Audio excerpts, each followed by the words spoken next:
नमस्ते. नवउद्योजक असणारे रोहित काळे सर यांचा परिचय मला तिथे करून द्यायचा आहे. एक उद्योजक या परिचयाच्या माध्यमातून तुमच्या समोर उलगडला जाणार आहे. रोहित काळे यांची जी कौटुंबिक पार्श्वभूमी आहे त्या कौटुंबिक पार्श्वभूमीनुसार 1992 पासून त्यांची आधीची पिढी जी आहे ती आपण आता बघतो त्याच पद्धतीने पारंपरिक व्यवसाय, किराणा मालाचं दुकान अशा पद्धतीने ते व्यवसायात होते. परंतु रोहित काळे आणि त्यांचे बंधू यांनी जेव्हा 2019 मध्ये या व्यवसायामध्ये उतरण्याचं बघितलं त्यावेळेला या व्यवसायाचं गेल्या 5-6 वर्षांमध्ये त्यांनी पूर्ण स्वरूप बदललेलं आहे, पूर्ण रूप बदललेलं आहे. सरांविषयीचा थोडासा परिचय मी इथे करून देत आहे. सरांचं शिक्षण B.Com झालेलं आहे. ATD फाईन आर्ट, सिने फोटोग्राफी, पेंटिंग आणि नाट्यशास्त्र यामध्ये ते पारंगत आहे. कोपरगाव आणि मुंबई या 2 ठिकाणावरून सरांनी आपलं शिक्षण पूर्ण केलेलं आहे. कलांश उद्योग प्रायव्हेट लिमिटेड या उद्योग समूहाचे ते फाउंडर चेअरमन आहेत आणि हा उद्योग समूह जो आहे तो उद्योग समूह त्यांनी 2019 मध्ये स्थापित केलेला आहे. कलांश उद्योग प्रायव्हेट लिमिटेड हा एक उद्योग समूह नसून महाराष्ट्राचा इतिहास, महाराष्ट्राची परंपरा, संस्कृती जपण्याची आणि सर्वात महत्त्वाचं म्हणजे महिलांच्या सक्षमीकरणाला बळ देणारी एक चळवळ आहे. या उद्योग समूहामध्ये एकूण कामगारांची संख्या अगदी सुरुवातीच्या काळामध्ये बोटावर मोजण्या इतकी होती, परंतु आजची त्यांची जी कामगार संख्या आहे 180 ते 200 महिला आणि पुरुष अशा एकत्रितपणे रोजगार त्यांनी आपल्या उद्योग समूहातून. नमस्कार विद्यार्थी, विद्यार्थिनी, मित्रमैत्रिणींनो, सर्व अतिथी, प्राध्यापक, शिक्षकांचा परिचय करून झालाय, त्यामुळे मी जास्त पुनरुल्लेख करत नाही. आणि सर्व कॉलेज, आपलं जेवढं महाविद्यालय, सर्व सरांकडून मी एक बेसिक आयडिया घेतली. अतिशय सुंदर, छान, एकदम माफक दरामध्ये आपलं कॉलेज, आपली संस्था उत्कृष्ट कामगिरी करते. त्यामुळे आपल्या या संस्थेला सर्वात प्रथम आमच्या कलांश उद्योग समूहातर्फे खूप खूप शुभेच्छा. सर्व शिक्षकांचं, सर्व मॅडम, आपले जेवढा स्टाफ यांचं खूप खूप धन्यवाद. त्यांनी मला या लायक समजलं आणि इथं बोलण्याची संधी दिली. मी काय असं फार मोठा किंवा वयाने मोठा, अनुभवी असं काही नाही. अजून केस माझे वाढतातच आहे, अजून टक्कल पडलेलं नाही. तरी पण मला त्या लायक समजलं, त्या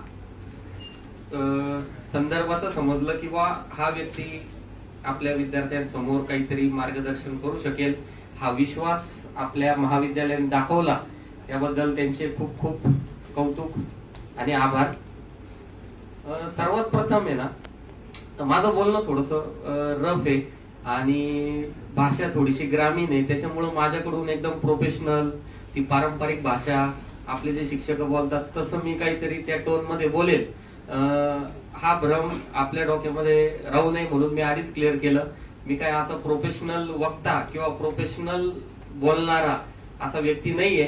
पण माझं अनुभव, माझी स्टोरी आणि मी जे आपल्या पूर्ण महाराष्ट्रात किंवा पूर्ण आपल्या तरुणांमध्ये जे काही बघतोय की आपले विद्यार्थी भरकटत चालले, मोबाईल गेम किंवा इतर काही मार्गाला शॉर्टकटचे प्रयत्न करतायत, या संदर्भात एक मी मनमोकळ्या चर्चा, गप्पा, आणि माझ्याकडे काय असं चिठ्ठी वगैरे काही नाहीये. मी काय पाठ करून आलेलं नाही किंवा मी काय असं मॅडमनी सांगितलं 2-3 दिवस अभ्यास केला असंही काही नाही. मला इथून पुढं काय बोलायचं हे पण माहित नाही. त्याच्यामुळे मी मनमोकळं, प्रामाणिक, बेधडक आणि निस्वार्थ माझं बोलणं असतं. कारण मला काय तुमच्याकडून काही स्वार्थ नाही आणि मला भीती पण नाही, कारण मी काय तुम्हाला घाबरत पण नाही. त्याच्यामुळे मला काही ते टेन्शन नाही. माझा एक परिचय छोटासा देतो. मी 11वी-12वी मध्ये कॉमर्स. मी माझा परिचय का देतो की नेमकी महाविद्यालयाने कुठल्या व्यक्तीला इथं येऊन उभं केलंय हे तुम्हाला कळायला पाहिजे, म्हणून मी माझा एक परिचय 2 ते 3 मिनिटात देतो. माझं 11वी-12वी कॉमर्स मध्ये शिक्षण झालंय कोपरगावच्या महाविद्यालयीन कॉलेजला. त्याच्यानंतर माझी जी आवड होती 7वी-8वी पासून ड्रॉइंग, पेंटिंग, चित्रकला यामध्ये सगळ्यात जास्त होती. पण ते प्रत्येकाच्या घरामध्ये वडील असतात, आई असते किंवा असं कोणतरी असतो जो आपल्याला काहीतरी वेगळंच शिकवतो. तर त्यांचं म्हणणं हे ड्रॉइंग आणि चित्रकलेने काय पोट भरतं का, घर चालतं का, हे काय असं. ज्यावेळेस शाळेत करत होतो तेव्हा कौतुक आणि आनंद होता, पण ज्यावेळेस हे कळायला लागलं की हा त्याचं प्रोफेशन बनवतोय त्यावेळेस भीती वाटायला लागली.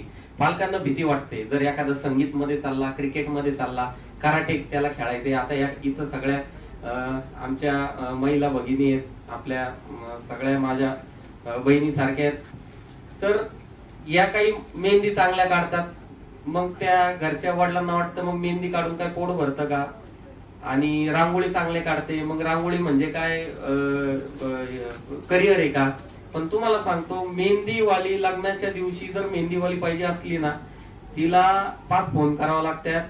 ताई बाई चाल, तुला पैसे देतो, घ्यायला जावं लागतं, आणून सोडावं लागतं, जेव खाऊ घालावं लागतं. एवढा थाट हे मेहंदीवालीचा. 1000 रुपये घेऊन जातील, 200 रुपये हात आहे काहीतरी माझ्या हिशोबाने. म्हणजे कुठलंही काम किंवा कुठलीही कला ही कमी दर्जाची, किंवा तुम्हाला जर कोणी शिकवलं असेल किंवा हे करिअर नाही किंवा याच्यात प्रोफेशन नाही, तर हे चुकीचं आहे. तसं माझ्या घरी झालं होतं किंवा आता हे ड्रॉइंग, पेंटिंग या त्या गोष्टी. मग 11वी 12वी नंतर काय झालं, मला करायचं होतं ड्रॉइंग आणि पेंटिंग मध्ये करिअर. पण ते आता वडिलांचं म्हणणं, घरच्यांचं म्हणणं किंवा बीकॉम केलं पाहिजे, बीकॉम महत्वाचा विषय.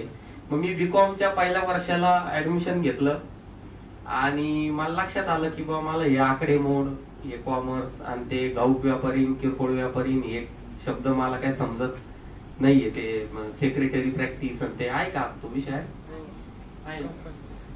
तर मला हे लक्षात आलं की बाबा सेक्रेटरी प्रॅक्टिस म्हणजे हे मला सेक्रेटरी आणि गुलाम होण्याचं शिकवत आहे, हे मालक होण्याचं नाही शिकवत आहे. म्हटलं हे बंद करा, हे माझ्या कामाचं नाही. मी मालक माणूस आहे. ते तुम्ही बघा ना, तुम्हाला मालक बनायचं एकही शिक. तुम्ही अकाउंटंट व्हा म्हणतात कॉलेजवाले, तुम्ही सेक्रेटरी म्हणजे तुम्ही एखाद्या कंपनीचे सेक्रेटरी व्हा म्हणतात कॉलेजवाले. तुम्ही एखाद्याकडे गुलाम कसं व्हायचं, सीए म्हणजे आज माझ्याकडे 2 सीए काम करतात, म्हणजे सीए व्हायचं तुम्हाला शिकवतात हेच कॉलेजवाले आपले. म्हणजे तुम्हाला मालक होण्याचं शिक्षण नाही. त्याच्यामुळं या भ्रमात आपण राहायचं नाही की आपण जे शिक्षण घेतोय त्याच शिक्षणातच खूप मोठं होऊ, असं काही नसतं. पण ते बीकॉम मला लक्षात आलं. नंतर ते माझ्यावर कॉपी केस झाली, ते थोडस ब्लॅकलिस्टला नाव गेलं. मी ते सगळं बंद केलं. त्याच्यानंतर मी मुंबईला निघून गेलो. मुंबईला जे स्कूल ऑफ आर्ट मोठं ड्रॉइंग अँड पेंटिंगचं कॉलेज आहे, त्याची माहिती माझ्याकडे होती. मग तिथं गेल्यानंतर काय होतं, पैशाची अडचण. माझं फॅमिली बॅकग्राऊंड चांगलं आहे, म्हणजे चांगलं आमचं घर आहे. असं नाही की बाबा फाटका पत्रा आहे, गरीब घरात आहे आणि डबे कुडकुड वाजताय, जेवायला काय, असं काही नाही. पण एक जिद्द होती की बा मला वडिलांचे पैसे, घरच्यांचे पैसे 1 रुपयाला हात नाही लावायचा. मी 8वी 9वी पासून शाळा जशी सोडली ना 10वी नंतर, मी घरच्यांच्या पैशाला हातच नाही लावला. 11वी 12वीचं शिक्षण सुद्धा मी ते ड्रॉइंग, पेंटिंग, काही क्लासेस, 11वीतच मी ड्रॉइंगचे क्लासेस घ्यायचो. लहान मुलांना शिकवायचो. 500 रुपये फी, त्यांना ते चित्र काढायला शिकवायचे शनिवार रविवार. म्हणजे पैसे कमवायला मी 10वी पासूनच सुरू झालो. आज माझं वय साधारण 29 वर्ष आहे, पण मी 2010 पासून पैसे कमवायला सुरू झालो. मग त्याच्यामुळं मुंबईत गेल्यानंतर मग राहायचं कुठं, काय करायचं, काय ते सगळं माझं थोडीशी जी स्टोरी, मी पिक्चर मला आवडायचे बघायला आणि शाळेत आणि कॉलेज लाईफ मध्ये मी पिक्चर पण भरपूर बघितले. पण ते काय झालं, माझी तशी स्टोरी थोडीशी सिनेमॅटिक झाली, फिल्मी झाली. मग ते मुंबईवर राहणे, रेल्वे स्टेशनवर राहणे, मग ते जॉब शोधणे आणि डेअरिंग भरपूर. माझ्यामध्ये पहिल्यापासून डेअरिंग चांगली, कॉन्फिडन्स चांगला की मला जर घरच्यांनी नाही सांभाळलं किंवा माझ्याकडे 1 रुपया जरी नसला तरी मी जगू शकतो. मग त्यावेळेस तिथं हे करून मला एका हॉटेलमध्ये काम मिळालं. हॉटेल बंद झालं. बंद म्हणजे ते बार होता तो एक, तिथं धाड पडली. मग त्यावेळेस मी लहान होतो, 18-19 वर्षाचा. त्याच्यामुळे मला बाल कामगार म्हणून ते 17-18 आत ते घेत नव्हते. मग मला तिथून काढून दिलं. नंतर मला एक चांगला व्यक्ती मिळाला. त्यांनी मला ते मुंबईमध्ये ज्या बस चालतात ना, लोकल बेस बसेस चालतात, तिथं त्यांनी मला जॉबला लावलं. 4,500 रुपये महिना. त्या बस काय 70 ते 80 बस असायचे एका दिवसाला. वडाला डेपो होता माझा आणि ते एका दिवसात 70-80 बस येणार रात्रीच्या टायमाला. रात्री 9:30-10 ते सकाळी 8:30 पर्यंत त्या बस पूर्ण साफ करायच्या, त्यांच्या त्या काचा पुसून घ्यायच्या, झाडून घ्यायचं. आणि मग ते महिना 2 महिने ते कसं तरी काम केलं. मित्रांची चांगली ओळख झाली. नंतर मी इन्स्पिरेशन माझ्या आयुष्यातलं आणि कालावंश उद्योग जर आज तुम्ही गुगलला सर्च केला तर तुम्हाला भरपूर काही दिसेल. त्याच्यावर माझा सगळा बायोडाटा, पोर्टफोलिओ, तुम्ही आता यंग पोर आहे त्याच्यामुळे तुम्हाला सांगायची गरज नाही की बाबा समोर बोलायला बोलवलेला व्यक्ती कोण आहे, ते मला लगेच गुगलवर कळतं. तर माझ्या आयुष्यात जे टर्न बसला तो बसला मी मुंबईमध्ये. त्यावेळेस नाही कळलं मला की काय हा पॉइंट काय आहे, हा तेव्हा नाही कळला मला. 5 ते 7 वर्षानंतर, 6 वर्षांनी कळला मला. एका जणांनी तिथं मॅकडॉनल्ड, आपली बर्गर बनवणारी कंपनी आहे, तिथं मला जॉबला लावलं. माझ्या डोक्यात काय, आपल्याला फक्त जेवण मिळेल आणि चांगला पगार मिळेल. मॅकडॉनल्ड म्हणजे काय हे मला माहित नव्हतं. तुम्हाला माहिती आहे ना, शिरूर मध्ये आहे का? नाही ना, पुण्यात आहे, माहिती आहे ना. पण हा, तर आता ही इंग्लिश कंपनी, अमेरिकन कंपनी, ते आपल्याला बर्गर बिर्गर माहित नाही, काही नाही. त्यांचे ते प्रोसेस, ते हात धुवायचं कसं, तिथून माझी ट्रेनिंग. त्यांचं म्हणणं होतं पहिले ते असं लिक्विड दाबा, मग ते हँड वॉश करा आणि हात असा धुवा आणि त्याच हाताने बटन दाबायचं, ते नळ असं कॉपऱ्याने तो नळ बंद करायचा. म्हणजे एवढं बारीक. त्याच्यात ते 2 नळ, एका नळामध्ये ते 30 गरम पाणी येणार कोमट, तो नळ किती फिरवायचा आणि गार पाण्याचा किती फिरवायचा आणि दोघांच्या कंबाईन मध्ये हात धुवायचे. आपण ग्रामीण, आपल्या घरामध्ये एकच नळ आणि यांना हात धुण्यासाठी, म्हणजे हे मला तिथं हा पहिलाच माझा टास्क होता. म्हणजे या मल्टीनॅशनल कंपन्या किती पोहोचल्या पुढं, हात धुवायचा कसा हे सुद्धा आपल्याला शिकवतात.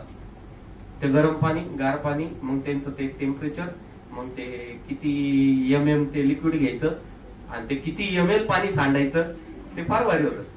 म्हणजे मॅकडॉनल्ड मध्ये मी वर्षभर काम केलं. टेबल पुसणे, झाडझूड करणे, साफसफाई करणे, ते खरगट उचलणे, या सगळ्या गोष्टी केल्या.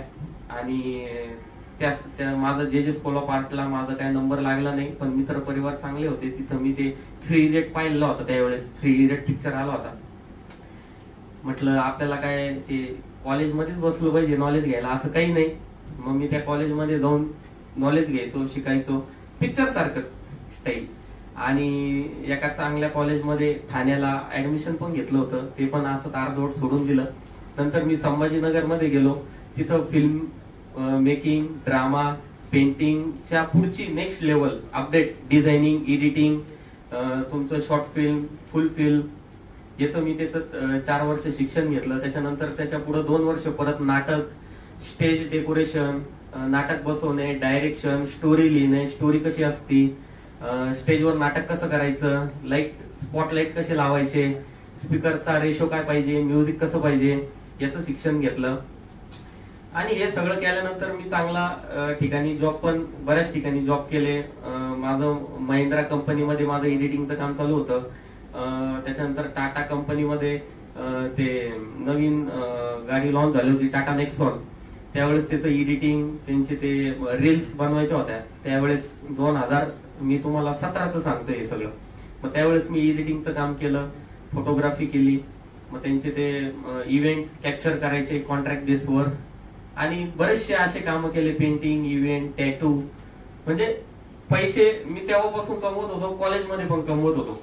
याच्यानंतर मला लक्षात आलं की बाहेरच्या देशातल्या कंपन्या भारतात येतात, काही 1000 कोटीचा टर्नओव्हर करतात. मॅकडॉनल्ड कंपनीचा जो वर्षाला टर्नओव्हर नाही म्हणत मी, नफा तुम्हाला माहितीये किती असेल, गुगलला तुम्ही चेक करा आता लगेच लागलं तर. पण तुम्हाला सांगतो मॅकडॉनल्ड कंपनीचा वर्षाला नफा, तुमच्या सगळ्यांचे जेवढा मोबाईल नंबर आहे ना 10 अंकी एवढा नफा आहे. तो आकडा आपल्याला लिहिता येणार नाही, वाचता येणार नाही, बोलता येणार नाही.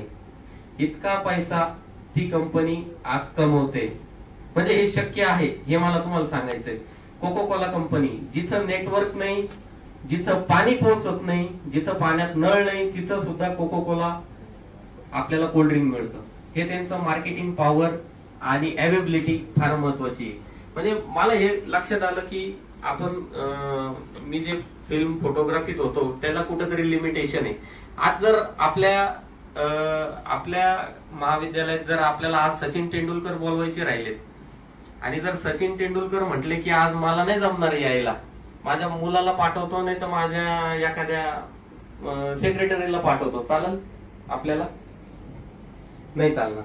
कारण काय असतं, तो व्यक्ती एका ठिकाणी जिथे आहे तिथंच करू शकतो. पण उद्योजक, आज मी तुमच्याशी इथं बोलतोय, पण आता माझा धंदा चालू आहे, तिथं माझं सगळं मार्केट चालू आहे, माझी कंपनी सुद्धा आता चालू आहे. म्हणजे उद्योजकाचं काय असतं, आपण आज इथं जरी असलो तरी आपलं काम कुठं ना कुठं चालू असलं पाहिजे. म्हणजे मला त्यावेळेस लक्षात आलं की मी जर फोटोग्राफी, लग्नाचे कामं, वेडिंगचे कामं केले आणि एखाद्याला वाटलं की बाबा मीच पाहिजे, मला व्हिडिओ काढण्यासाठी रोहित कालेच पाहिजे, तर रोहित काले एकाच दिवशी 4 ठिकाणी अवेलेबल होणार नाही. त्याच्यामुळं बिझनेस हा स्केल होणार नाही. पॉइंट लक्षात येतोय का तुम्हाला? मॅकडॉनल्ड आज त्याचा मालक अमेरिकेत बसलाय, पण आज भारतामध्ये सुद्धा त्यांचे माझ्या हिशोबाने 10-15 हजार आउटलेट असतील, 15 हजार आउटलेट असतील त्यांचे, पण प्रत्येक आउटलेटला त्यांचं काम चालू आहे. म्हणजे बिझनेस शोधताना, बिझनेसची आयडिया तयार करताना अशी तयार करायची की आपण जरी नसलो तरी आपला बिझनेस हा रन झाला पाहिजे. नंतर मला लक्षात आलं की आपण FMCG जे फूड इंडस्ट्री मार्केट आहे किंवा फास्ट मुव्हिंग प्रोडक्ट आहे, फास्ट मुव्हिंग प्रोडक्टचा तो फुल फॉर्म आहे काहीतरी FMCGचा, जेणेकरून प्रत्येक दुकानात प्रत्येक मिनिटाला, प्रत्येक तासाला, जसं मॅगीचा रिपोर्ट आला होता बघा, एक मिनिटाला काहीतरी 100 मॅगी फोडली जाते अख्ख्या भारतात, एका मिनिटाला 100 मॅगी विकली जाते, असा काहीतरी रिपोर्ट होता तो एका मिनिटाला. म्हणजे जेवढ्या वेळ मी बोललो तेवढं त्यांनी त्या मॅगी विकून टाकल्या. म्हणजे या कंपन्यांनी ती नस ओळखली आहे आणि तो त्यांनी म्हणजे एकाच ठिकाणी राहून किती आपण काम करू शकतो, कुठल्या जिल्ह्यात, मी तेच ठरवलं मग तसं, किंवा आपल्याला या फील्डमध्ये काम करायचं, लहान मुलापासून म्हाताऱ्या माणसापर्यंत काहीतरी चांगलं द्यायचं आणि ज्याचं प्रोडक्ट कॉस्ट ही कमी असेल आणि डिमांड चांगले असेल. मग नंतर मी काळा मसाला, चहा मसाला असे बरेचसे उद्योग केले, पण ते मला लक्षात आलं की आपण कुठतरी चुकतोय. आपण चुकतोय हे पण लक्ष देणं फार महत्वाचं आहे.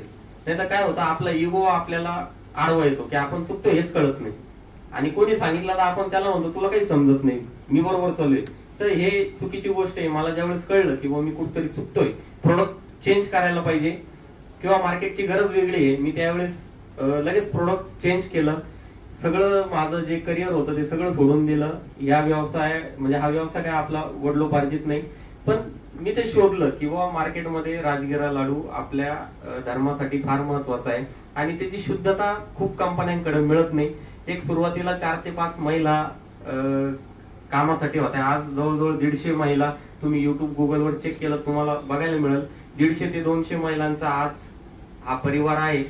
म्हणजे उद्देश माझा सांगायचा एवढाच आहे की त्या जॉब मध्ये मला साधारण मॅकडॉनल्डच्या जॉब मध्ये मला 7 ते 8 हजार रुपये महिना होता. त्याच्यानंतर जे मी कॉलेज करायचो संभाजीनगर मध्ये, त्यावेळेस कॉलेज करून मी 55 ते 60 हजार रुपये महिना कमवायचो. माझ्याकडे तो ड्रोन कॅमेरा होता.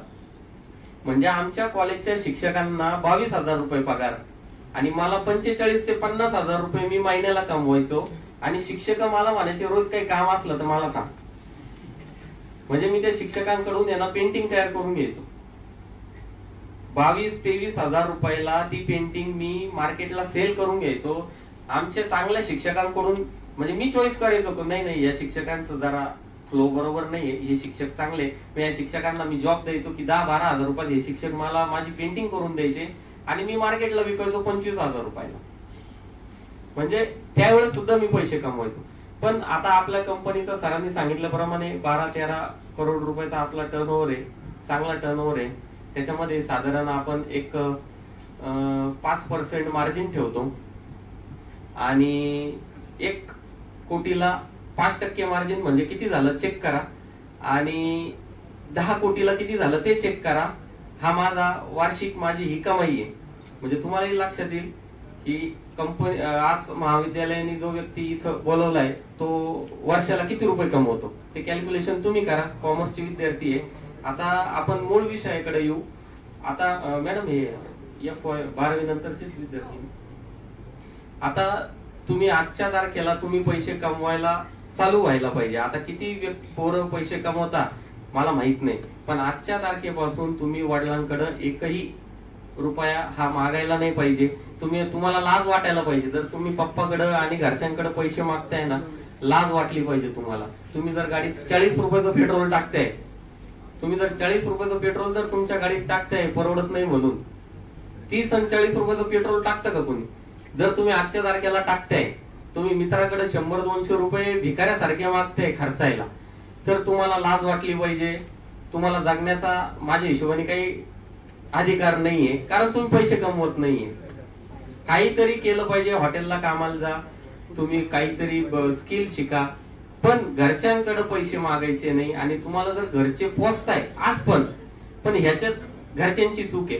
पण घरच्यांनी चूक केली म्हणून तुम्ही करा असं नाही. तुम्ही एकही रुपया घरच्यांकडून आजच्या तारखेला घेतला नाही पाहिजे.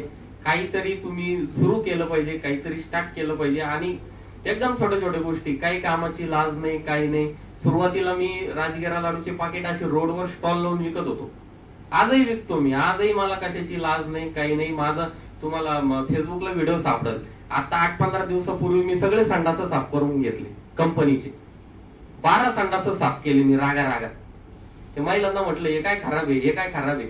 ते लगेच मी बादली बिदली घेतली, निरमा घेतला, संडास साफ करून घेतले. म्हणजे सगळ्यात पहिले तुम्हाला तुमच्या घरातलं, तुमच्या कामाचं, तुम्ही जर एखादं काही सुरू करताय, संडास साफ करणं म्हणजे काय खालच्या दर्जाचं काम नाही.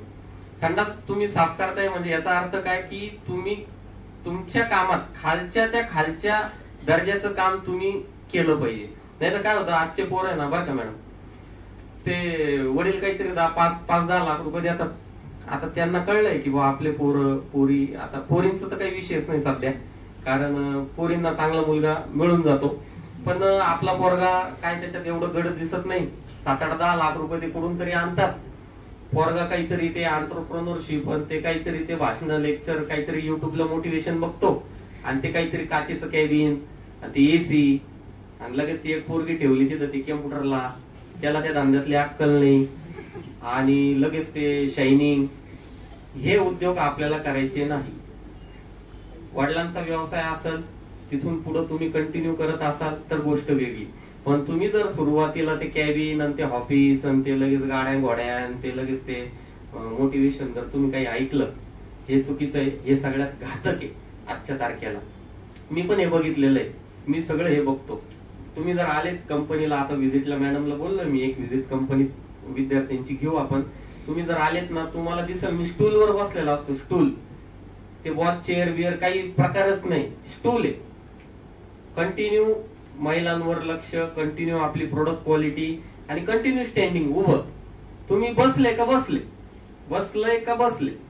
स्टार्टिंगला तुम्हाला बसणे नाही, आणि ते काच आणि ती कॅबिन आणि ती स्टाईल, आणि ते आई वडिलांचे 10-20 लाख रुपये खर्च करायचे, आणि ते काहीतरी मोटिवेशन घ्यायचं. काय एखाद्या मित्रांनी ते कशाचा उद्योग टाकला म्हणून मी पण टाकतो, ते फ्रँचायसी घ्यायच्या, चहाच्या फ्रँचायसी. चहा बनवणं फ्रँचायसी लागते का? काय गरज आहे चहाची फ्रँचायसी? म्हणजे हे असे काही उद्योग आपल्याला करायचे नाही. आपल्याला स्मार्ट गेम खेळायचा, आणि छोट्या छोट्या पद्धतीने. तुम्हाला काय वाटतं, आज राजगिरा लाडू म्हणजे तुम्ही महाराष्ट्राबाहेर, पण महाराष्ट्राच्या बाहेर तर जास्त उत्पादन नाहीये, पण तुम्हाला सांगतो, तुम्ही महाराष्ट्रातल्या कुठल्याही कंपनीत जा, रिपोर्ट काढा, माझा मोबाईल नंबर तुम्हाला वेबसाईटला मिळेल. मला शिव्या द्यायचे फोन करून, इथं येऊन काही पण बोलून जातो, मला खोटं बोलतो, असे शिव्या द्यायच्या. तुम्ही महाराष्ट्रातल्या कुठल्याही राजगिरा लाडूच्या कंपनीचा सर्वे करा, त्यांचं दिवसाचं प्रोडक्शन किती हे चेक करा. एका दिवसाला कुठलीही मोठी कंपनी घ्या, पुण्यातली कंपनी घ्या, नाही तर कोणती पण घ्या, एका दिवसाला 40,000च्या वर कुठलीही कंपनी लाडूचं प्रोडक्शन करू शकत नाही. 40,000. आपली एकमेव कंपनी आहे, आपण पर डे 2.5 लाखाच्या प्लस लाडू बनवतो. म्हणजे इतकी प्रोडक्शन कॅपॅसिटी, आणि ही महाराष्ट्रातली सगळ्यात मोठी कंपनी आहे. तुम्ही कुठेही चेक करा, मला शिव्या द्या बोललो मी फोन करून, तुम्ही कुठेही चेक करा, ही महाराष्ट्र राजगिरा लाडू बोलतो बरं का मी, चिक्की नाही, शेंगदाणा चिक्की नाही, राजगिरा चिक्की नाही, फक्त राजगिरा लाडू. राजगिरा लाडूतली ही महाराष्ट्रातली सगळ्यात मोठी कंपनी आहे. इतकं मोठं प्रोडक्शन, इतकी मोठी प्रोडक्शन कॅपॅसिटी, आणि इतका मोठा मार्केट कॅप्चर एरिया. म्हणजे मला तुम्हाला हे सांगायचंय, मी माझ्या आज कंपनीची माहिती नाही देते, पण तुमचे जे विचार आहे ना, एकदम थिंक डिफरंट अँड बिग, मोठे विचार पाहिजे.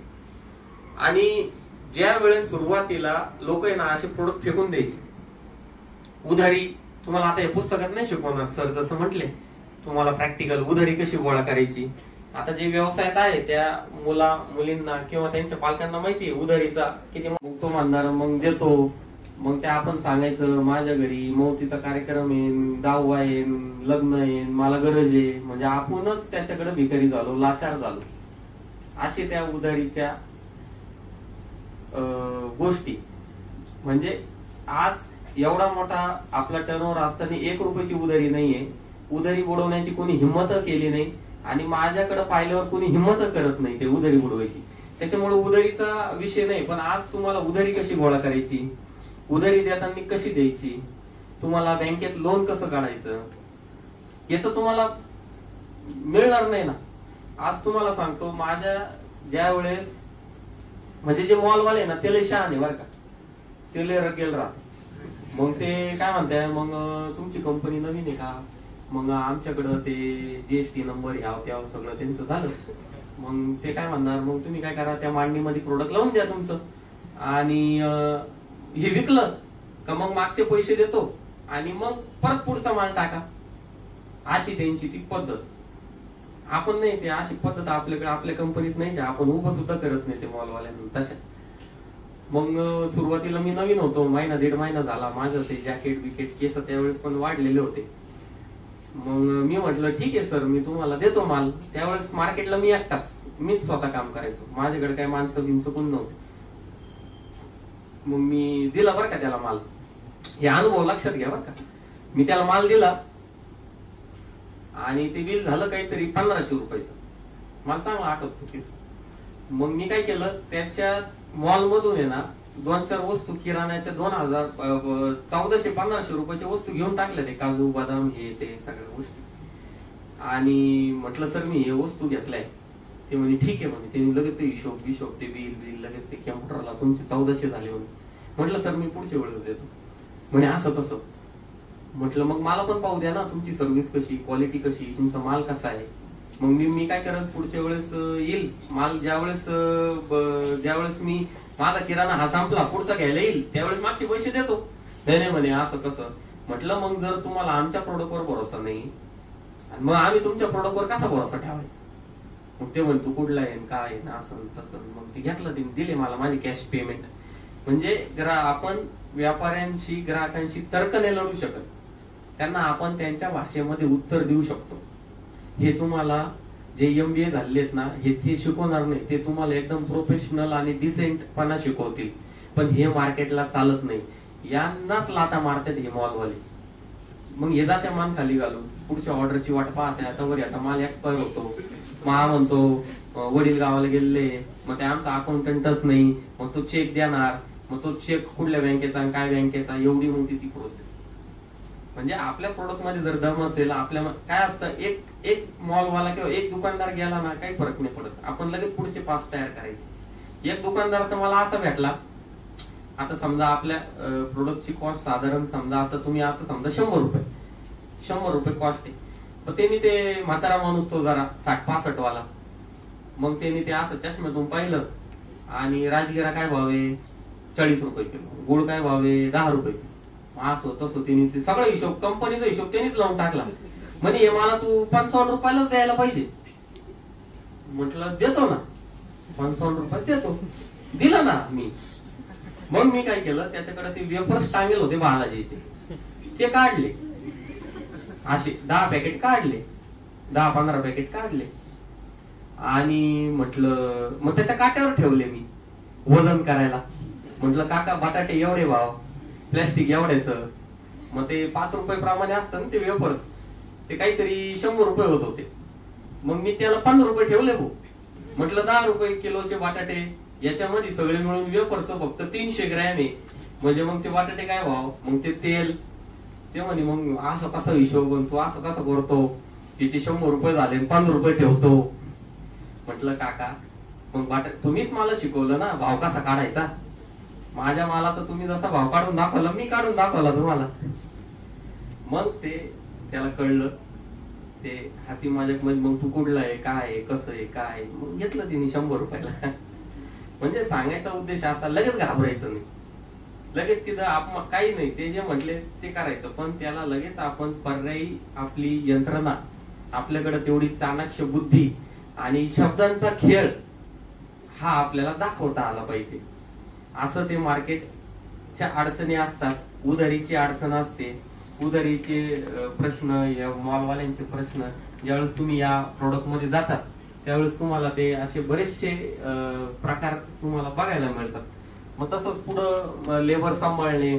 आता जवळजवळ 150 महिलांचा पगार होतो.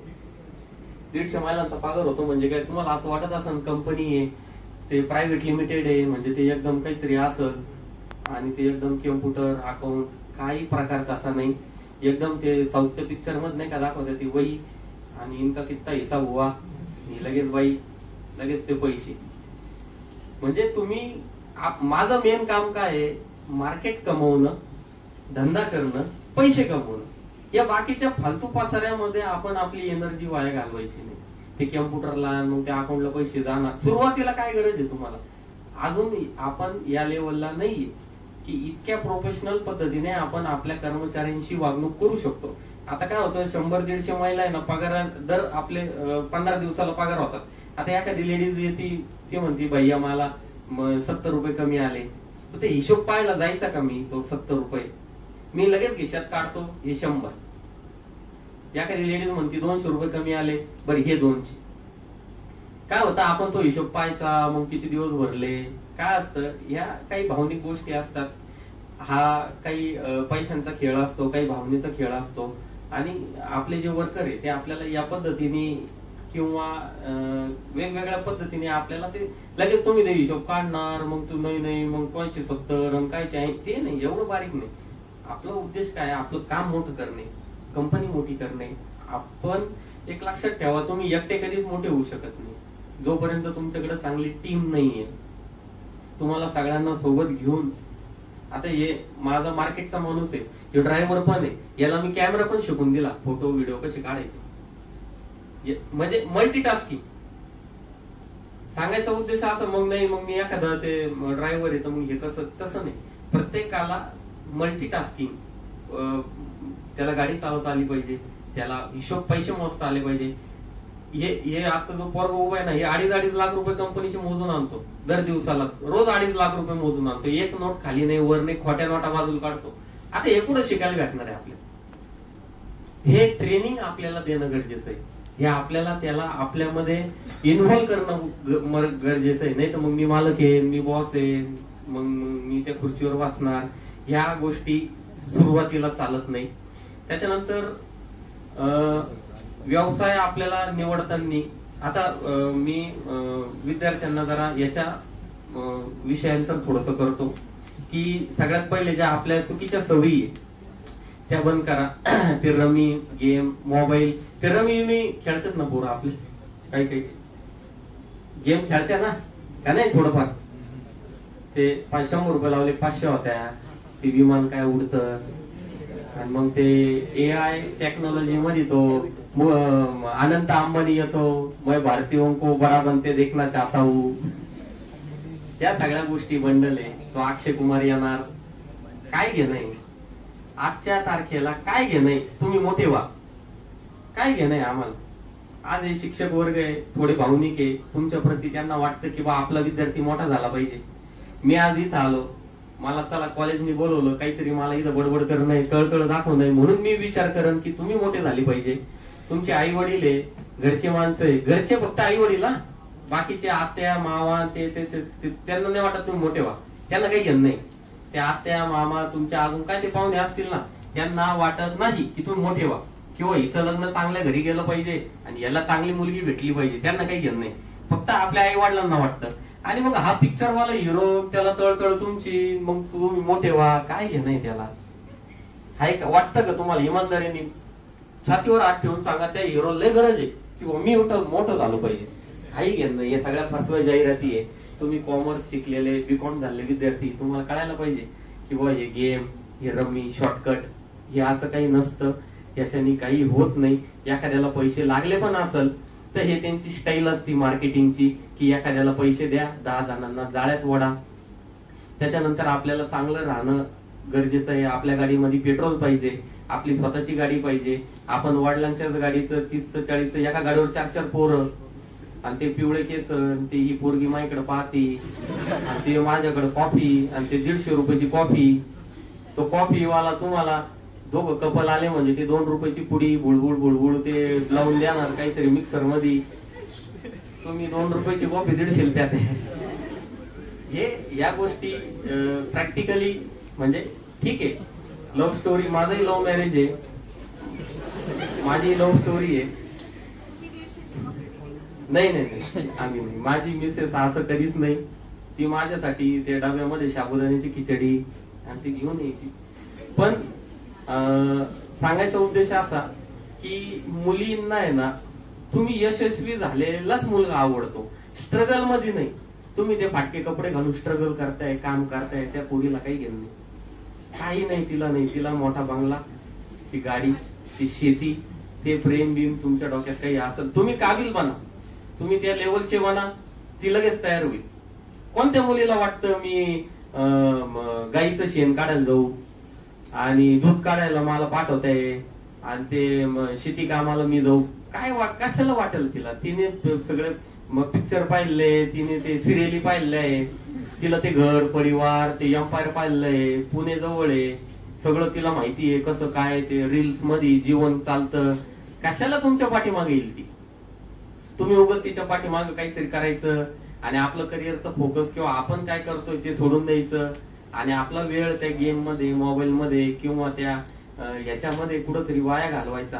तर काहीतरी बनले, आज मी इथं आलोय, काहीतरी मी बनलो म्हणून मला यांनी बोलवलं का? हा हॉल रिकामा आहे, पोरांना काय क्लास नाही, मॅडम बोर झाल्या, या बोलून, असं म्हणून मी आलोय का?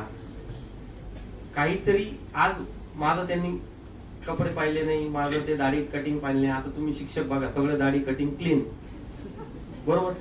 पण माझं आज या कॉलेजनी दाढी कटिंग पाहिली नाही, तुमचे शूज पाहिले नाही. आता हे माझ्या हातात घड्याळ बोटच आहे, ते उगं फॅशन म्हणून घातलंय मी, मला काही उपयोग नाही त्या घड्याळाचा. 1600 रुपयाचं आहे पण बंद आहे, मी चालूच नाही केलं. पण का चला भाऊ काहीतरी रॉकिंग, ठीक आहे इथपर्यंत.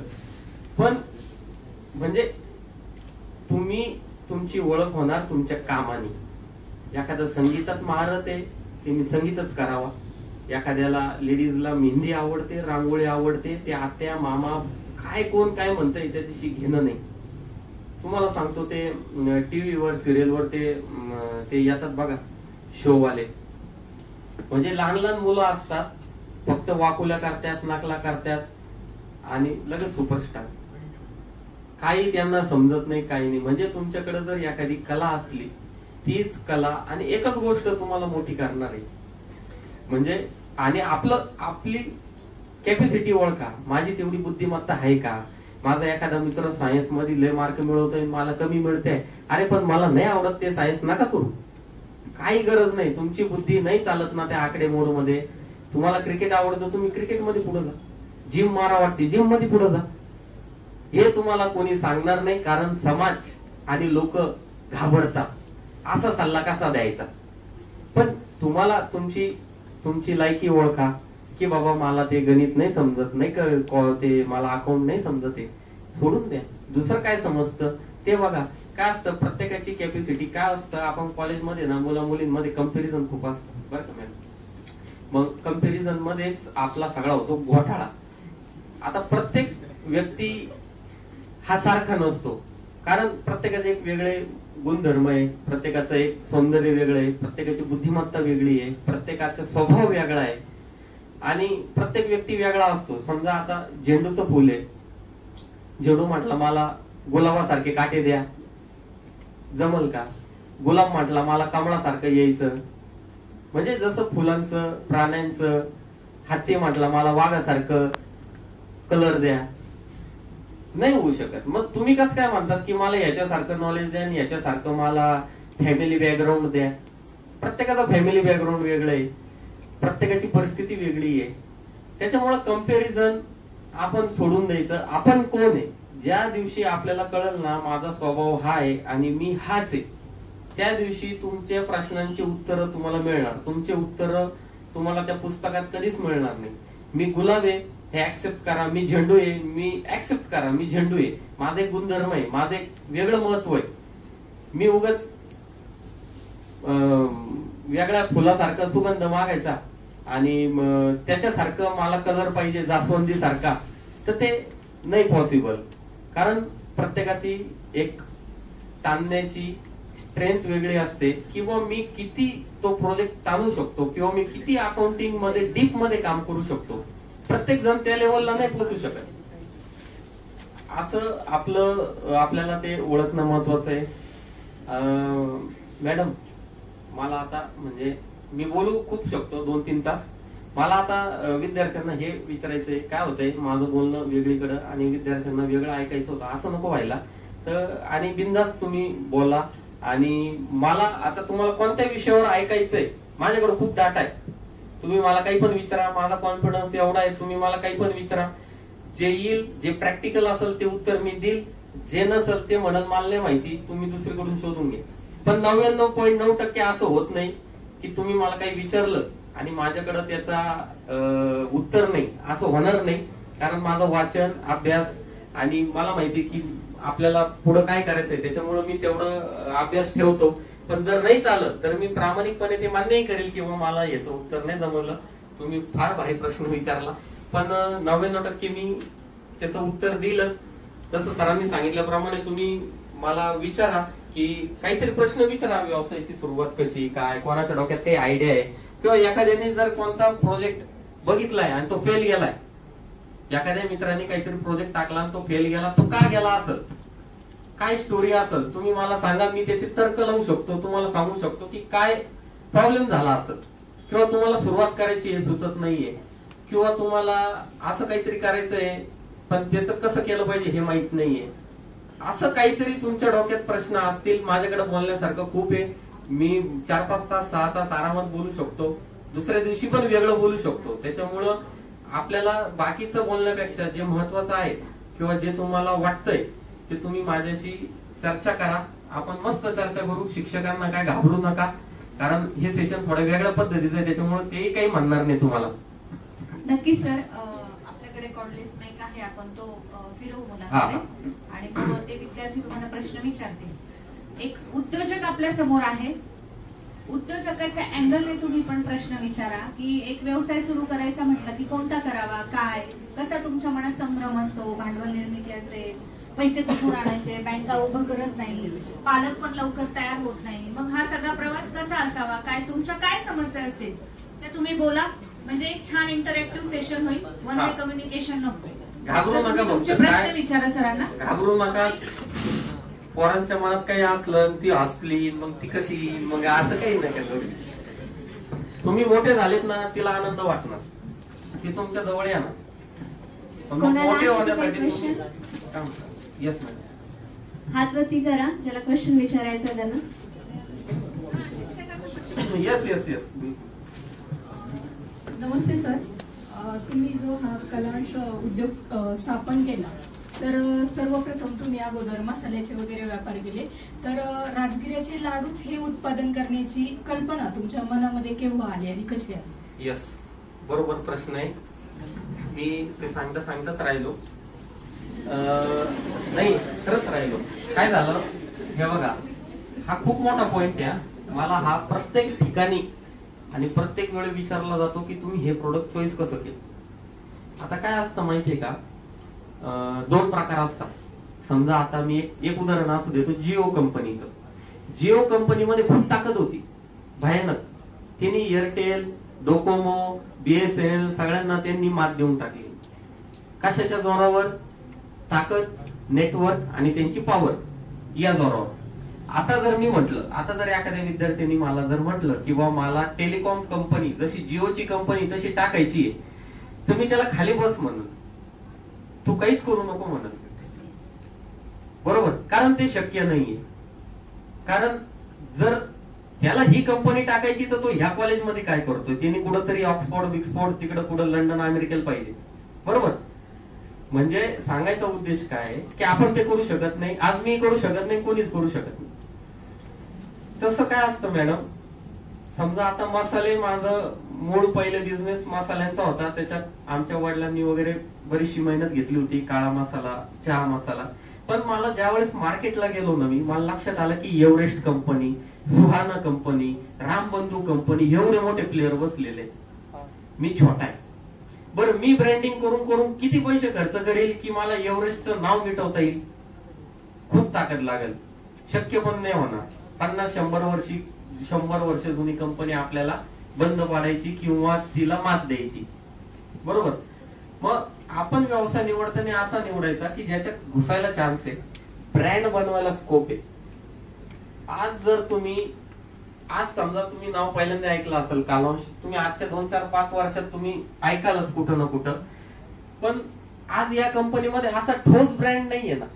आज तुम्ही जेवढे बसलेले, समजा तुम्ही एकाच गावाचे असाल तर तुम्हाला एकच कंपनीचं नाव माहिती, समजा लाडूचं. पण जर तुम्ही 100 लोक गोळा केले महाराष्ट्रातून आणि त्यांना सांगितलं की राजगिरा लाडू मध्ये ब्रँड असलेली कंपनीचं नाव सांगा, 100चे 100 उत्तर वेगळे असतील किंवा 70 उत्तर वेगळे असतील, 30 सिमिलर असतील. म्हणजे याचा अर्थ काय की असा स्पेसिफिक ब्रँड नाहीये. मसाल्यामध्ये मी आता जसं बोललो की रामबंधू आहे, एव्हरेस्ट कंपनी आहे, सुहाना आहे, अजून एक नवीन पुष्पा आली, ती पुष्प, अजून एखादी असली ती ते 3 अक्षरी ते म्हातारे काका होते ब्रँड अम्बॅसिडर, MDH. हा, याचे सोडून तुम्ही एखाद्या लोकल जो वेगवेगळ्या भागातला आहे तो ते नाव घेईल, पण या कंपन्यांना फायदा द्यायला खूप जड आहे. दुसरी गोष्ट अशी, ज्यावेळेस काळ, आता समजा मी तुम्हाला मिरची पावडरचं एक उदाहरण देतो, मी का तिथून एक्झिट झालो बरं का. आता जी मिरची पावडर आहे ना, मिरची 3.5, समजा मिरची येते 300 रुपये किलो बरं का, उदाहरण नीट ऐका, हे रिअल उदाहरण आहे. 300 रुपये किलो मिरची येते, तिच्या त्या काड्या काढायच्या, देठ काढायचे, 100 ग्रॅम घट, 50-100 ग्रॅम, आणि तुम्ही दळायला जाल तर 5-25 रुपये त्याची दळाई आहे. म्हणजे साधारण तुम्हाला 300 रुपयाची किलोची जी मिरची, तुम्हाला खर्च 350 रुपये आलाय पॅकेजिंग करून. मग ते तुमचा नफा काढायचा, त्याच्यात 2 रुपयाचा कागद, 25 रुपयाची दळाई, 10 रुपये तुम्ही किलो माग मार्जिन ठेवलं समजा. 350 रुपयाला ज्यावेळेस तुम्ही मिरची पावडर विकायला जाल, आता काय भाव आहे मला नाही माहिती, पण एक उदाहरण म्हणून तुम्ही लक्षात घ्या, 350 रुपयाला जर तुम्ही तुमची मिरची पावडर विकायला जाल ना, तर तुम्हाला लक्षात येईल की एव्हरेस्ट कंपनीची मिरची पावडर 240 रुपयाला येते किलोला. मग असं कस काय? 30 मिरची पावडर बनवायला तुम्हाला 350 रुपये खर्च आला, आणि 30 मिरची पावडर एव्हरेस्ट कंपनीची 240 रुपयाला आहे. म्हणजे किती रुपयाचा फरक पडला? 100 रुपये किलो. मग तुमची विकले जाईल का एव्हरेस्टची विकले जाईल? आणि जर तुम्ही असं तुमच्या नाक्यावर चौकात जाऊन उभे राहून सांगितलं की एव्हरेस्ट कंपनी बंडल आहे आणि डुप्लिकेट आहे, मारतील लोक तुम्हाला. कारण एव्हरेस्ट कंपनी ट्रस्टेड ब्रँड आहे आणि तिची 100 रुपये किलो स्वस्त आहे. आता काय असतं, यांच्या शेत्या असतात, यांचं स्वतःचं मॅन्युफॅक्चरिंग असतं, यांना कॉस्ट कटिंग मार्केट समजतं. यांना माहिती आहे आपल्याला पैसे मिरचीतून नाही कमवायचे, मसाल्यातून कमवायचे. घरात रोज लागते मिरची पावडर. लोक काय करतात, मिरचीला टॅली करतात. समजा ज्या दुकानात समजा साखर स्वस्त आहे, ज्या दुकानात तेल स्वस्त आहे, त्या दुकानात माणूस पटकन जातो. तुम्ही जर किराणा दुकानाचे बोर्ड बघितले ना, तेल, साखर, तूप, शेंगदाणे, 4च भाव लिहिलेले राहतात. 5 भाव, तेल, साखर, तूप, शेंगदाणे, आणि एखादा समजा दिवाळीचा आयटम असला तर मैदा रवा. किराणा दुकानवाले, मॉलवाले बघा जाहिरात करताना तुम्हाला ते दाखवतात. म्हणजे सांगायचा उद्देश असा की ती कंपनी बाहेरून दुसरीकडून पैसे कमवती, पण दुसऱ्या कोणत्या कॉम्पिटिशनला मध्ये घुसू देत नाही. असंच सुहानाचं आहे, असंच असंच बिस्किट कंपन्यांचं आहे, असंच बालाजी वेफर्सचं आहे. म्हणजे मग मला लक्षात आलं की आपल्या इथं काम नाही, आपण यांना फायदा देऊ शकत नाही. मग नंतर ज्यावेळेस मी मार्केटला जायचो त्यावेळेस श्रावणाचा सीझन होता, 2019-20 सालची ही घटना आहे. मग त्यावेळेस मी दुकानदारांकडे जायचो की माझ्याकडे मसाले आहे, माझ्याकडे अगरबत्ती आहे, जिरा, मोहरी, वावा, असे बरेच आयटम राहायचे माझ्याकडे. 2 व्हीलरला ते असे बांधलेले. मग ते लोक मला म्हणायचे तुमच्याकडे लाडू आहे का, तुमच्याकडे चिक्की आहे का, तुमच्याकडे बटाटा वेफर्स आहे का, केळी वेफर्स आहे का, हे ते मला विचारायचे. मग ज्या वेळेस मला हे लक्षात आलं की 10 पैकी 8 दुकानदार मला हे विचारतोय तुमच्याकडे लाडू आहे का, तुमच्याकडे हे आहे का. 8 दुकानदार विचारतोय म्हणजे ह्याची डिमांड जास्त आहे. आपण हे मसाले बिसाले हे म्हटलं हे सगळं बंद करा प्रोग्राम. मग लाडूचं मी सगळ्यात पहिले राजगिरा लाडू, शेंगदाणा चिक्की केळी वेफर्स, बटाटा वेफर्स आणि ते नायलॉन चिवडा येतो बघा तो, या 5 प्रोडक्टवर मी तक्ता बनवला की बाबा आपल्याला ह्या 5 पैकी कोणत्या प्रोडक्टवर काम करायचं आणि कसं करायचं. मार्केटमध्ये येतो ना तुमचंच प्रोडक्ट का, तुमच्या प्रोडक्ट मध्ये अशी काय खासियत आहे? मग आता मी तुम्हाला ते म्हटलं ना की तुम्ही आता बाकीचे लाडू खाल्लेले आहेत तुम्ही, आता याचं उत्तर तुम्हीच मला द्याल. मग तुम्हाला एक 5-10 मिनिटांनी लाडू नाही तर देऊ का लगेच एक लाडूचं पॅकेट द्या, म्हणजे तुम्ही स्वतः खा आणि तुम्ही मला याचं उत्तर द्याल का असं बरोबर नाही. आणि मग त्याला ते चमचे मागा आणि ते सगळं ते खरगट टेबल. उद्योजक आहे का कोण आहे तुम्ही? अरे हॉटेल आहे, व्यवस्थित साफ ठेवा, टिश्यू पेपर ठेवा, तिथं कांदा लिंबू ठेवा, मिठाची डबी ठेवा, हे सांगावं लागतं. हे व्यावसायिकांना सांगावं लागतं. मग तो येणार, मग कुठंतरी पाठ काजवणार, मग काय देऊ, मग ते काहीतरी ऑर्डर घेणार, मग त्याला म्हणायचं आपण बाबा लिंबू आण, ते मीठ आण. हे एकदम बोगस. चहाची जर तुम्ही हॉटेल टाकली तर ती स्वच्छ सांगावं का लागलं पाहिजे की हॉटेल स्वच्छ ठेवा, फूड आयटम आहे स्वच्छ ठेवा, तुमचं ग्लास धुवून ठेवा, हे सांगावं लागतं हॉटेलवाल्यांना. ही शोकांतिका आहे. दादा खाल्लात तुम्ही? नाही खाल्ला का तुम्ही? आता आवाज आला का असा क्रंच? ती जुनी ऍड होती बघा क्रंचची, पहिले आठवते कोणाला? ते असं कॅडबरी तोडली का असा आवाज यायचा, तसा आवाज येतो आपल्या प्रोडक्टचा. आला का? बरं गोळाची टेस्ट वाटते का तुम्हाला? दाताला वगैरे चिटकला का काही? आणि याच्या आधी तुम्ही दुसऱ्या कंपन्यांचा खाल्लाय का? दाताला चिटकतात. असे व्हाईट कलर बघा तुम्ही कसा आहे, थोडा स्मेल घेऊन बघा. हा टेस्ट काय असतं? हे असतं आपल्या कस्टमरला रिपिटेशन साठीचे पॉइंट बर का दादा. ए बाबा ऐक ना, तुम्ही कस्टमरला मी जाहिरात खूप केली, रील व्हायरल केल्या, बॅगा छापल्या, सोशल मीडियावर जाहिरात केली, वेबसाईट केली, हे तर ओके, हे केलंच पाहिजे. पण ज्या वेळेस आता आज तुम्ही माझे कस्टमर आहे, समजा तुम्ही आज हे जे फीडबॅक घेतला हा तुम्हाला लक्षात राहणार आहे या प्रोडक्टचा. म्हणजे मी जाहिरात केली आणि खूप मार्केटिंग केली, तुम्हाला बोगस काहीतरी खायला दिलं, याच्याने रिपीट कस्टमर होणार नाही. तर रिपीट एकदा ज्यांनी खाल्लं ना तो रिपीट कस्टमर होतो. हा सगळ्यात मोठा आपला युएसपी पॉइंट आहे. आणि नंतर मग जाहिरात आहे, ब्रँडिंग आहे, पॅकेजिंग आहे, या सगळ्या गोष्टी. त्याच्यामुळं कालांशला एकदा कोणी कालांशचा लाडू खाल्ला का तो दुसरा शक्यतो नाही खाणार, नाही तर खाणारच नाही, कोणताच लाडू खाणार नाही, फक्त कालांशच काही. हा आतापर्यंतचा रिपोर्ट आहे. आणि हा कॉन्फिडन्स आपल्या प्रोडक्ट मध्ये पाहिजे, माझ्यामध्ये पाहिजे. जर आपण एखादा समजा चहा बनवतोय तर आपल्याला माहित पाहिजे की बाबा हे चहा माझ्यासारखा चहा कुठंच नाही. हा चांगला आत्मविश्वास आपल्यामध्ये पाहिजे आणि कुठलीही लाज नाही वाटली पाहिजे आपल्या ब्रँडला किंवा आपल्या नावाला. किंवा आपली समजा दुकान आहे एखादी, त्या दुकानीचं आपल्याला नाव घ्या आणि जर लाज वाटते तर आपण समजून घ्यायचं आपण चुकतोय. म्हणजे आपल्या जसा आपण भारतीय झेंड्याचा सन्मान ठेवतो तसा आपल्या ब्रँडचा, आपल्या लोगोचा हा सन्मान आणि तिची रिस्पेक्ट ठेवणं. कुठंतरी नाव तयार केलं, आपल्या आई वडिलांचं आहे ना काही ऐकायचं नाही. आता तुम्ही अशा स्टेजला आहे, हे तुमचं तुम्हाला कळतं. नाही मग पप्पा नाही म्हणत्या, मॅडम माझ्या डोक्यामध्ये एक व्यवसाय पण आई नाही म्हणते, पप्पा नाही म्हणत्या. हे तुमच्या वयाला शोभत नाही. आज तुम्ही काही नशा पाणी करत असाल, नसाल मला माहित नाही, पण असाल तर तुम्ही काय पप्पाला विचारून करत नाही. तुम्ही जर आज एखाद्या मुलीच्या प्रेमात असाल, फिरायला जात असाल तर तुम्ही काय पप्पाला विचारून करत नाही. आणि व्यवसाय करायचा म्हटल्यावर मग तुम्ही काय करता, पप्पाच्या वडिलांच्या घरच्यांच्या आहे ना डोक्यावर खापर पडतात किंवा त्यांनी मला जर असं दिलं असतं तर मी तसा झालो असतो. हे चुकीचं आहे. स्वतःचं क्रेडिट स्वतः घ्या आणि स्वतःचं फेलियर सुद्धा स्वतःच घेतलं पाहिजे. मग याच्यामुळे चुकलं, मी सांगत होतो, मग मी बोललो होतो पप्पाला असं नव्हतं करायला पाहिजे, मी बोललो होतो त्याला, मग माझा पार्टनरच असं निघाल, हे नाही काही उपयोगाचं. स्वतः डिसिजन घ्या, स्वतः ठरवा की आपल्याला काय करायचंय आणि जे करायचंय तेच करा. आणि जे ठरवलंय तेच करा. उगाच घाबरून किंवा कशाला भीती वाटून तुम्ही जर तुमचे निर्णय बदलत असाल तर हा सगळ्यात मोठा गुन्हा आहे तुमच्या लाईफ मधला, आणि ही चूक आहे. तुम्ही चूक करशाल एक दिवस, आणि जे तुम्हाला वाटतं तसं जगा, जे वाटतं तसं खा, जे वाटतं तसं तुम्ही नॉलेज घ्या.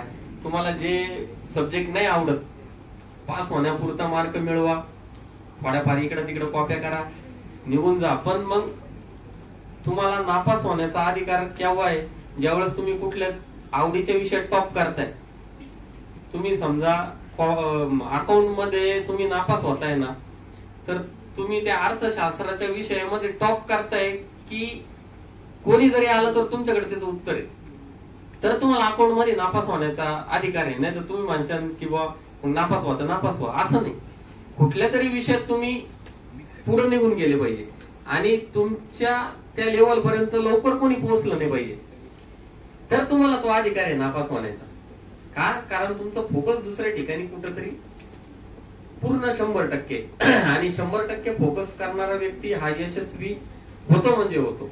माझा अनुभव आहे स्वतःचा. होणार म्हणजे होणार. एखादी विद्यार्थिनी जर मेहंदी चांगली काढते ना, वेटिंग असेल तिच्याकडे, बुकिंग, तिनं एखादा PA ठेवला असेल, आता ठेवल ती. इथलीच एखादी मुलगी जर मेहंदीमध्ये 100% तिनं काम केलं ना, ती PA ठेवल की ही तारीख घेऊ नको, माझं बुकिंग आहे, मला ते नाही जमणार, हिचा रेट तो, तिचा रेट हा. म्हणजे एवढं वेटिंग असतं कुठल्याही कलेला किंवा कुठल्याही कामाला आणि कुठल्याही व्यवसायाला. पाणीपुरीवाला आहे ना, तुम्हाला वाटत असेल तुम्ही इथं बसून हसताय, तुम्ही इथं बसून काहीतरी तुम्हाला वाटेल मी गळ्यात काय घातला, कोट घातला म्हणजे मी काहीतरी शिक्षण, काही नाही. पाणीपुरीवाल्या समोर तुम्ही फेल आहे. 3 रुपयाची पाणीपुरी 20 रुपयाला विकतो, आणि नेट प्रॉफिट 1000 ते 1200 रुपये रोज घेऊन जातो घरी. 40,000 रुपये रोज कमवता, महिना कमवत असतो. काहीच नाही, 3-4 रुपयाची पाणीपुरी मध्ये तो सगळं मॅनेज करून घेतो. ते पाणी फुकट पाणी त्याला नगरपालिकेचं, त्याच्यामध्ये 2 रुपयाची काहीतरी ते मिरची पावडर असे हलवतो, हे तुम्हाला देतो. काही त्याला गाळा नाही, जागा भाडं नाही, काही लाईट बिल नाही. त्याचं ते काहीतरी संध्याकाळचा टाइम असला तर बल्ब घेऊन येतो बॅटरीवरचा, त्याच प्लेटा, युज अँड थ्रोच्या प्लेटा. पण 1500 रुपये रोज कमवतो. म्हणजे जॉब, व्यवसाय, म्हणजे मी उद्योजक आहे म्हणून मला जॉबला मी तुच्छ समजतो असं काही नाही. गुगलचे CEO आहे आपले सुंदर पिचाई, नाव ऐकलं असेल तुम्ही. तुमच्या मोबाईल नंबर एवढा त्याचा पगार आहे. मोबाईल नंबरच बोलायचं, त्याच्या आता यायचंच नाही. मोबाईल नंबर एवढा पगार ते माणूस घेतो. आज पेप्सी कंपनीचे जे CEO आहेत ते इंडियन आहे, ती लेडीज. मोबाईल नंबर एवढा पगार आहे. मायक्रोसॉफ्टचे, म्हणजे एवढे मोठे नाव मला नाही घ्यायचं. तुम्ही छोट्या ठिकाणी जरी जॉब केला, म्हणजे जॉब मध्ये पण तेवढं आहे, पण तुमच्याकडे ती स्किल पाहिजे. तुमच्याकडे स्किल 15,000 रुपये महिन्याचं, तुमची अपेक्षा 75,000 रुपये महिन्याची. मग तुम्ही 50,000 वाले जॉब शोधणार, मग कुठंतरी 35 वाला करणार. मला एवढंच येतं, माझी 15,000ची लायकी आहे, ते ठरवून घ्या. एक तर लायकी वाढवा ना. उगाच माझ्या मित्राला 45चा जॉब लागला, मग मला पण 35च आहे असं नाही. त्याची काही वेगळी कला असेल ना, त्याला काहीतरी वेगळं नॉलेज असेल. त्याच्यामुळं आपली गुणवत्ता आपण ठरवायची की आपली लायकी 10,000 रुपये महिन्याची आहे, आपण 10च कमवू, आणि 10 मध्ये खुश राहायचं आणि व्यवस्थित जगायचं. पण जर तळमळ असेल, मग 10,000 पगार घेऊन असं उतरेल चेहरा नाही ठेवायचा. 10 मध्ये सुद्धा मस्त जगायचं, सुखी राहायचं. मग ते 40 वाल्यावर जळायचं, मग तो असाच आहे, मग तो पार्टीच देत नाही, एवढा पगार, ते नाही. 10 मध्ये खुश राहायचं. हा, जर तुमच्यात तळमळ आहे ना, 1 लाख रुपये महिना तुम्ही कमवा, पण मग ते कसं काय काय, आणि तुम्ही कोणावर कोणाचे पाय खेचले, कोणावर जळले, तुम्ही मोठे होऊ शकत नाही. कारण तुम्ही ते ऑब्झर्व करतात, किंवा तुम्ही आतमध्ये ती गोष्ट घेतात की कोणतरी मोठं, काही घेणं नाही, आपण मोठं व्हायचं. मी आपण स्वतःला मोठं समजायचं, त्याला पाहायचं, आपण मग त्याच्यावर जळायचं, मग आपण काहीतरी हे नाही. आपल्याला काय येतं, आपलं काय नॉलेज आहे, आणि आपली लायकी किती आहे हे तपासायचं. अजून एक लायकीवरून मला आठवलं, 1 मिनिट घेतो फक्त. जर एखाद्याला व्यवसाय करायचा असेल, तुम्हाला जर तुमची लायकी तपासायची असली ना, मी सगळ्या ठिकाणी विद्यार्थ्यांना हे सांगतो तुम्हाला हे शिक्षण वगैरे हे पुस्तकं वया ते द्या विषय सोडून, पण जर तुम्हाला तुमची लायकी तपासायची असली, तुम्हाला वाटत असेल आज समजा आता हे पोरं जरा मला चांगल्या कुटुंबातल्या आणि व्यवस्थित वाटतायत, काही असतात ते मला एवढे फॉलोअर्स आहेत आणि मी एक बोर्ड लावला का एवढे पोरं येतात आणि मी एक फोन केला तर आता 50 पोरं येतील, ते नाही. तुमची जर तुम्हाला खरी लायकी तपासायची असेल ना, तुम्ही बँकेत जायचं आणि बँकेत जायचं आणि त्यांना विचारायचं की बाबा मला तुम्ही लोन किती देऊ शकता. ते उभं सुद्धा करणार नाही, लोन सुद्धा देणार नाही. माझं चॅलेंज आहे 3 लाख रुपये लोन तुम्ही घेऊन दाखवायचं मला. वडिलांची प्रॉपर्टी वापरायची नाही, वडिलांच्या गाड्या घोड्या वापरायच्या नाही, वडिलांची काहीच नाही. तुमच्या स्वतःच्या किमतीवर, तुमच्या स्वतःच्या बुद्धीवर सरकारी किंवा कुठल्याही बँकेत जा आणि 3 लाख रुपये लोन मागून दाखवा. आणि त्याच्यासाठी डॉक्युमेंट किती लागतात तुम्हाला आता हे पुस्तकात आहे का? लोन घेण्यासाठी किती डॉक्युमेंट लागतात? 40 प्रकारचे डॉक्युमेंट लागतात. 50 प्रकारचे डॉक्युमेंट घेतात बँका लोन घेण्यासाठी. लोन कसं घेतलं पाहिजे, लोन कोणाला देतात आणि आपल्याला लोन भेटतं का, हे कागदावरच्या याच्यावर मला 99% पडले. ठीक आहे बाबा, आनंद आहे, तुझं कौतुक आहे, पण तू बँकेत जाव तो कागद घेऊन. तुला बँक काय देते त्या 99% ते बघा. काय असतं, बँक ज्याची लायकी आहे ना, ज्याला गरज नाहीये त्यालाच जास्त पैसे देते. आज मी 26व्या वर्षी म्हणजे आजच्या 3 वर्षापूर्वी आज माझ्या नावावर 50 लाख रुपयाचं कमर्शियल लोन, त्याच्यानंतर कार लोन 2 चालू आहे आणि व्हेकल लोन 2 चालू आहे. आज 1.5 लाख रुपयाच्या वरती मी फक्त हप्ता भरतो महिन्याला. 1.5 लाख रुपये महिना हप्ता भरतो. मग बँकेने मला कसं दिलं लोन? माझा अपमान झाला होता, एकदम घाण अपमान केला, लय त्रास झाला मला, खराब वाटलं आयुष्यात. म्हटलं आपण 15 लाख रुपये मागायला गेलो होतो बँकेकडं. HDFC बँक आहे. 15 लाख रुपयासाठी माझी खूप किंमत केली गेली, पण 1 वर्षात त्याच बँकेकडून 50 लाख रुपये घेतले मी. आता पुढच्या वर्षी मी 1 कोटी रुपये घेतोय. माझं झालं आता फायनल होऊन जाईल, 5-6 लाख रुपये बाकी. म्हणजे ही जिद्द.